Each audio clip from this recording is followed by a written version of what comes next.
Today I'm going to be reviewing the Vtoman Flashspeed 600 power station. This is the model that has lithium iron phosphate battery, so it has more charging cycle than the regular lithium ion battery. Out of the box you got the power station, the user manual, USB charging cable. This is the car charging cable, so you plug in the cigarette lighter port, and also AC charging cable. This is for 120 volt AC outlet. Physical dimensions: 12 inches by 8 inches by 9.5 inches, and it weighs 16 pounds 11 ounce or 7.5 kilogram. On the top of the unit you got a small storage space, and it is about 1.25 inches deep. And this is good for storing the user manual, which fit perfectly in here, and also the charging cables. There is no wireless charging on this unit, and this space does not fit my phone. On the front of the unit you have an AC input port, and maximum is 400 watts. Here is the close-up look of the AC input port. You've also got the solar input, which maxes out at 200 watts. And the connector on here is Anderson connector, which is not a very popular connector. I would prefer an XT60 connector because everything I have is XT60. Right next to it you got the car 12 volt DC input port, where you can use this connector here and plug in your car cigarette lighter to charge the battery at 12 volt. On the other side we got another port. It has a battery sign here, and it is a battery expansion slot where you plug in another Vtoman extension battery. Down here we got the DC output port. This is a 12 volt cigarette lighter port. This is a regular 12 volt output. USB output, you got 2 USB-C and 2 regular USB. And AC output, you got 2 AC ports. Here's all the detailed specs of the unit. On the side of the unit you got a cooling fan inside, so this is on both sides of the unit. So this is for air flowing in and out on the side of the unit, so when you're using it, make sure that you have empty space on both sides of the unit for it to cool properly. On the back of the unit you got an LED light bar. Press a button, it will turn on the LED, and it also turns on the unit on the front. The LED has 3 levels: low, medium, and high, and then flash mode. That's SOS mode. I want to see how much power it consumes when I plug in and charge a unit. So let's go ahead and plug it in. Wow! They said in the user manual that it runs at 400 watts. Check that out. Exactly 400 watts. That is awesome. And it would charge from 0% to 80% in 1 hour. And then when you plug in, the screen automatically turns on, and you can see on the screen here it's charging at 72% right now, exactly 400 watts. And it also shows the remaining time, in this case 0.2 hours. That's about 12 minutes. So right now it's charging and the cooling fan is on, but it's not very loud. Let me put my microphone right at the fan.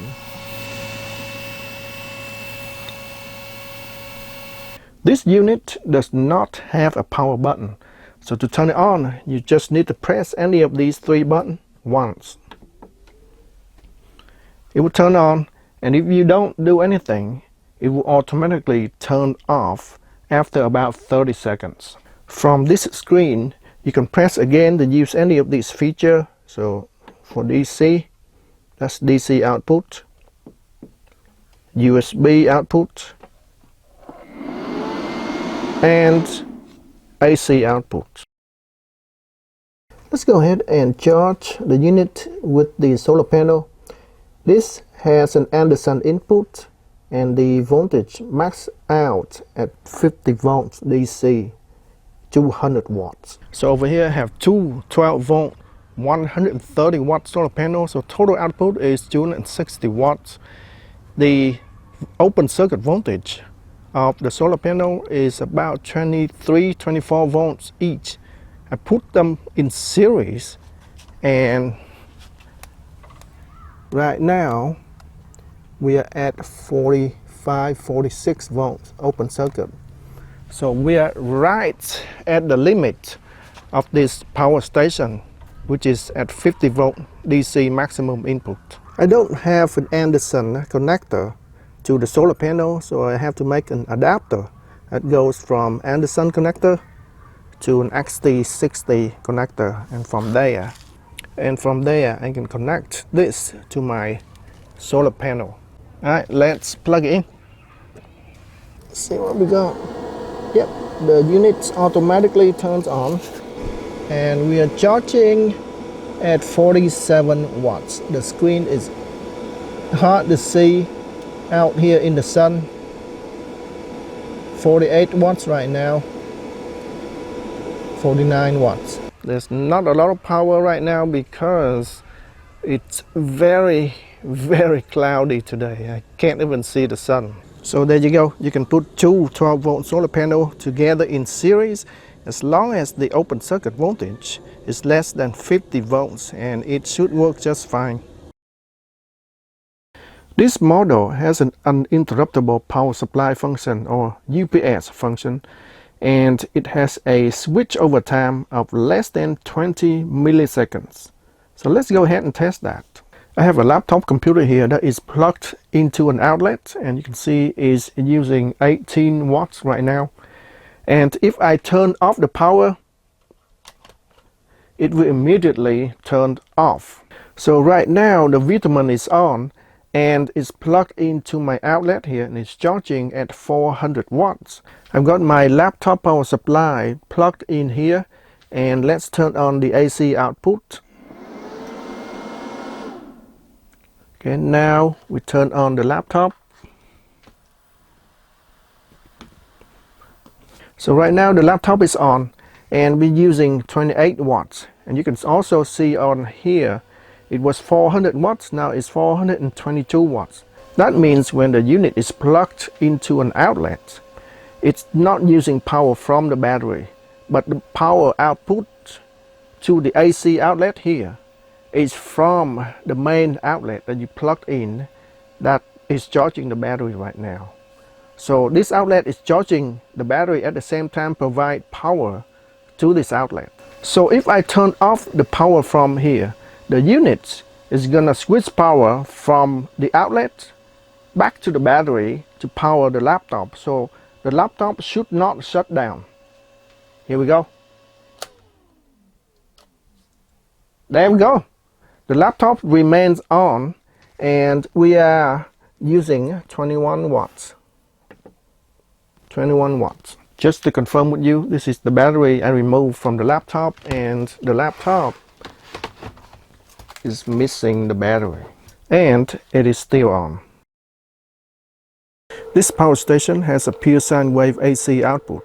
Let's see how pure it is. I got my oscilloscope ready. I've got the suicide cord plugged into the AC outlet here from the unit. Let's turn it on. Let's turn on the AC output. Alright, AC is on. Let's see what we got. Oh yeah, that is a nice sine wave. That's beautiful. So how does it look like when it's under load? So I've got my 400 watt electric heater here, and let's turn this on, and let's see how pure it is. And we are running at about 400 watts right now. Oh yeah, that is a beautiful sine wave. Let's take a close-up look here. That is beautiful. That is one of the cleanest sine wave I've ever seen on a power station. This power station is rated at 600 watts continuous. I've got a few things plugged in the unit right now, and I'm going to turn them on one by one until I get to 600 watts, and let's see how it goes. Let's turn on the AC output. Let's turn on the heater. We are just a little bit below 600 watts right now. Let's turn on my light bulb here. 628 watts. Let's turn on my timer. It's been over 4 minutes and we've been running continuous at 618 watts, and it's running stable just fine. So let's push it a little bit more. I want to see the limit of this power station.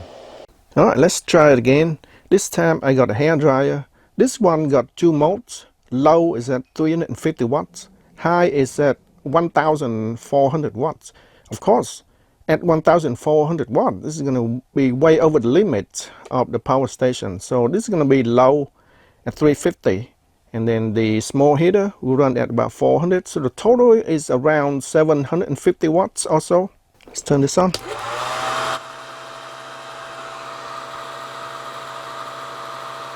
$292. Now we turn on my heater. 750. There you go.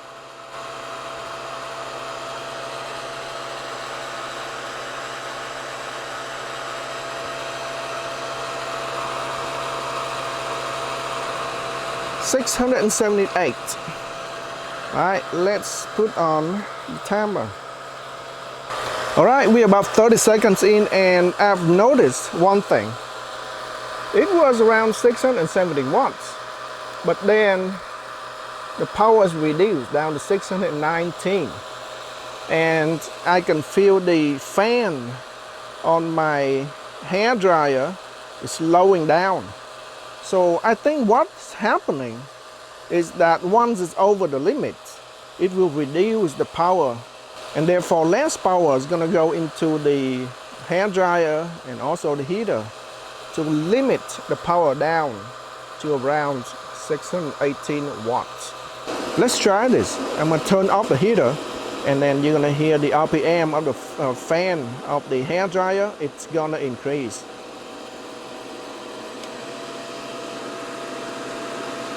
There you go.